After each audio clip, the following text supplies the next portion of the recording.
beliau adalah Dr. Abdullah Surahadi. Beliau sudah aktif sebagai staf pengajar di Universiti Utara Malaysia dan sekaligus sebagai penasihat Seknas Jokowi Malaysia.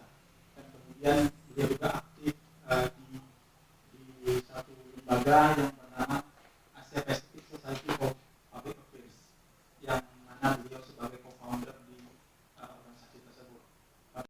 Yang mana kami melihat salah satu poin terpenting dari pesan atau visi misi Pak Jokowi sebelumnya adalah mewujudkan pemerintah yang inovatif dalam rangka mengefektifkan dan mengefisienkan penyelenggaraan pemerintahan di pusat dan di daerah.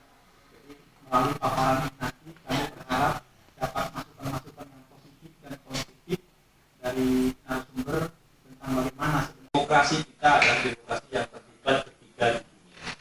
Kita menganut demokrasi dengan sistem prosedural yang diajarkan oleh Joseph Schumpeter, atau kita akan biasa memanggilnya, kawan-kawan KPU itu memanggilnya adalah Schumpeterian demokrasi.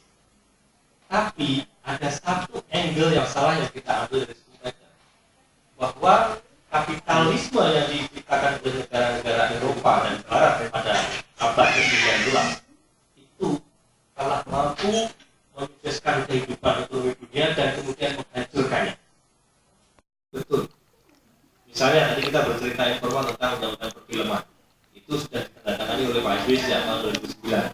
Tapi implikasi dari undang-undang itu wujud apa kepada industri perfilman, kepada industri kreatif, kepada ekonomi kreatif? Ternyata implikasinya adalah terbentuknya Kementerian Pariwisata dan Ekonomi Kreatif. Tapi ukurannya belum jelas.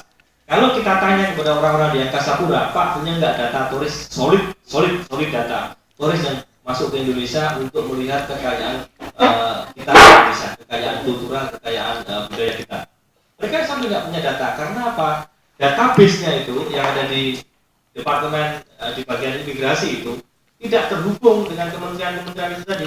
Sehingga apabila kita dihitung indeks kita, itu selalu akan ada di bawah. Kita melihat di Changi International Airport di Singapura itu kalau hari Jumat isinya adalah orang Indonesia. Dan kalau kita nanti NGO akan mengotori ini pemerintah ngambil haknya rakyat gitu. Padahal itu nanti untuk makmuran rakyat sebenarnya.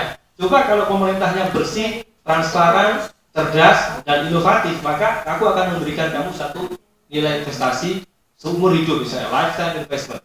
Karena tanahmu dipakai untuk jalan, tanahmu untuk dipakai gedung pemerintah, tanahmu dipakai untuk infrastruktur kereta api.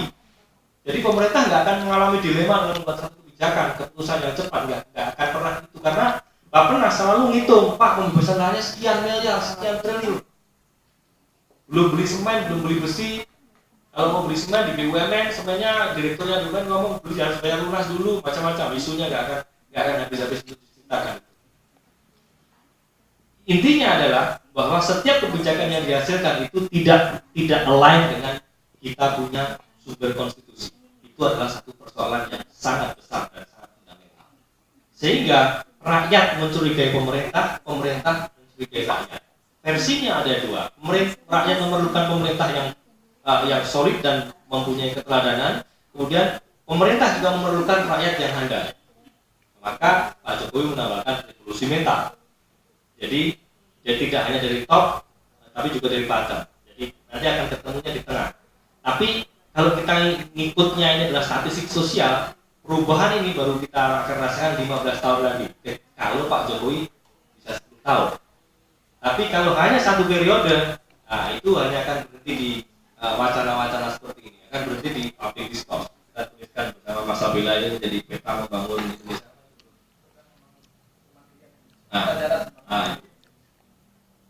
Untuk solusi infrastruktur yang inovatif, itu tadi kita contoh negara-negara Jepang, Korea, ada social investment, ada lifetime investment yang diberikan kepada rakyat. Kemudian yang kedua adalah bagaimana kita selain itu kita juga mempunyai yang namanya usaha untuk meningkatkan beban rakyat. Usahanya itu apa? Di antaranya sandang, pangan, papan. Persoalan papan ini isu krusial. Seperti yang kita tahu, kredit pemilikan rumah misalnya, kredit pemilikan apartemen misalnya, itu hanya 15 tahun. Yang keuangan tidak terjadi di perbankan kita. Dia hanya business as usual. Maka kapitalisasinya Bank Mandiri itu bisa dikatakan terbesar, terkuat di Asia Tenggara. Tapi in term bagaimana inovasi keuangan, dia tidak akan pernah mendapatkan penghargaan dari lembaga asing. Karena tidak pernah ada financial innovation. Ini 15 tahun maksimal. Sementara di negara tetangga sampai 45 tahun. Yang kuat itu kita berharap trend itu bisa segera berubah ke depan. Jadi dari informasi-informasi tadi ada financial innovation sebagai salah satu contoh, ada financial innovation yang harus juga dilakukan oleh sektor perbankan. Dan memang kalau saya mengambil master atau S2 magister di Fakultas Hukum Universitas Syah Kuala, memang jika kita bandingkan sebagai salah satu contoh indikasi geografis saja, salah satu hak kekayaan yang keluar indikasi geografis, kita itu ribetnya luar biasa. Untuk metodologi atau sistem untuk melindungi produk kita sendiri saja luar biasa. Mulai dari A sampai Z itu prosesnya memerlukan waktu 1 tahun. Karena ada bernilai pengaduan dan lain-lainnya berbiaya tinggi. Sampai hari ini database di Kementerian Hukum dan HAM hanya ada 2 produk indikasi geografis yang dilindungi oleh negara. Yang pertama produk kopi Kintamani di Bali, dan yang kedua produk kopi Arabica Bali. Dari sekian banyaknya produk kita, sedangkan pemerintah Malaysia per 2011 data terakhir mereka sudah melindungi produk indikasi geografis sebanyak 15 item, termasuk di Bali mereka sudah dilindungi untuk melindungi khasanah kekayaan alam mereka yang kalau kita lihat dari sisi geografis pasti lebih banyak kita, karena luas wilayah kita lebih besar daripada mereka.